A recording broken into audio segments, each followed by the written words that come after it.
Hi, I am going to show you how to change the violin strings or viola strings in a way that they don't lose the tension so quickly and keep the pitch in the right place. I'm going to change the E string. Now I have a E string that comes with the ball end. This ball end. It can be inserted into this. It goes right there in between the fine tuner. You see, you put it right in the middle. So it catches it. Sometimes the E string comes as a loop. This is a loop, and that will hook onto a little hook to pull it. I personally think that this type of E string is more easy to break because the tension that put at the loop, which against the metal frame, it can break easily at the loop end. So I personally like to use the type that uses a ball end. It's safer. It doesn't snap as easily. This peg, you can take it out, and you can see that there is a hole. Be able to put the string right through the hole. Now, the way I do it is that I don't just put it through and then wind it up. This is how the strings can get, the pitch can get low very often for several days.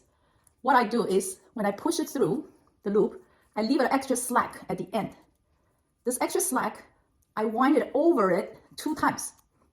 So here, I hold this end with my finger, this end, then I put it over 1 time, 2 times. Now, I do this while this peg is inserted in the peg hole, but I'm just bringing it up here to show you that this long end that goes onto the violin, you need to wind it over the edge of that short end, the short end. You wind it over once and twice, okay, before you finish the rest of the winding. That causes the string to stay in place better, and the pitch doesn't slip a lot. And so I'm going to show you how that is done. I'm going to do it on my violin. And also another thing is that sometimes when you thread this through the loop, the end is very short and very hard to pull it out. So I'm going to use a tweezer and catch the end, then I pull it. Put this peg back onto the violin. Okay, I put it back onto the violin, and I'm going to thread this short end into the hole, like so, through into the peg, and then I turn it up. The peg is turned up. See, I see a short end right here. I cannot get it out. So I'm going to use a tweezer and use this tweezer to pull out the end. Now I have a little more slack, which I will wind it over. Now you have to see a little bit slack at the edge. And then I wind this long end of the string over it 1 time, 2 times. Okay, so you have to do this carefully. Don't get the string caught in the wrong position. The E string needs to be lined up by the edge of the wall. So after I wind up 2 times, the string is pretty near the far end of the wall.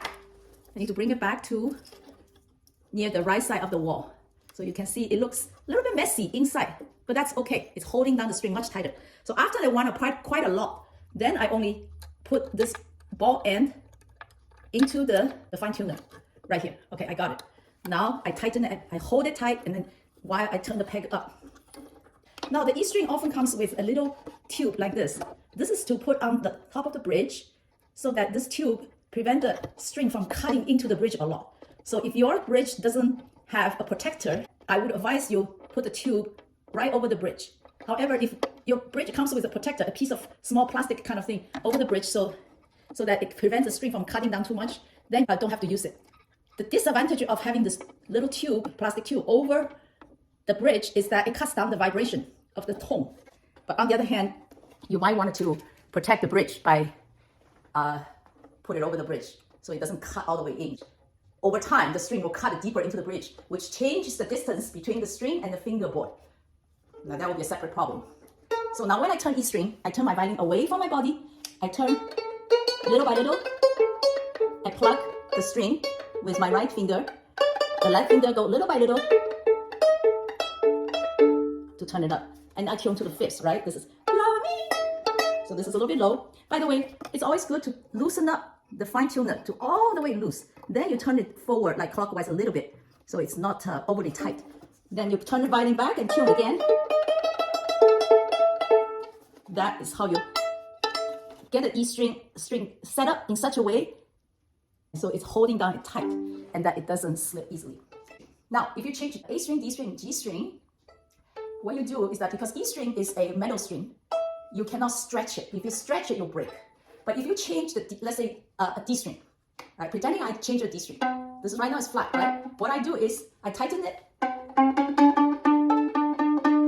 tilt the pitch pitch slightly higher. By the way, when you turn it up, you use this hand to push against the neck. You go like this, against each other. So then when you turn up, the peg stays in the hole better. I tune a little bit higher, just slightly higher. Then I stretch the string by pulling like this. So I go stretch, pull, a couple of times.